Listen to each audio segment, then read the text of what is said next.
I was born in Colombia, South America, and adopted when I was 4 months old. My birth mother gave me life. If I ever got pregnant, how could I turn my back and reverse everything that she ever did for me? Last summer in July, I found out I was pregnant. I got drunk one night and made a huge mistake and woke up the next morning, and it's a horrible feeling when you wake up the next morning and don't know what you did the night before.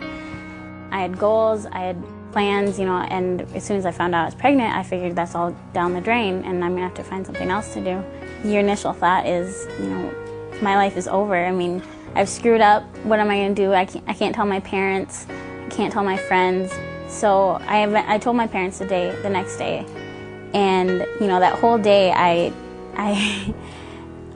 was looking through the newspaper for apartments because I thought my parents were going to kick me out. What I told them was, abortion has never been an answer for me, and they agreed. It was either adoption or parenting, and definitely at that time I was not ready to be a parent. Emotionally, financially, none of it. My son is the most important thing in my life.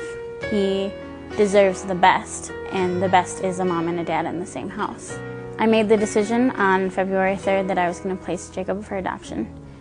It may have been a mistake to get pregnant, but something so beautiful came out of it. People ask, if I would ever go, if I could go back, would I change what has happened? And not for anything. It's hard for people to believe this, but I'm happier than I've ever been in my life. I mean, I wake up every day, and instead of feeling, horrible that, I killed my baby, I feel so proud of myself and so strongly that I did the right thing. I can't say that it doesn't hurt. I can't say that it's easy and that, you're gonna get over it right away. Jacob will always be my son. He will always be my son, but I can't imagine what I would feel like right now if I had decided to have an abortion.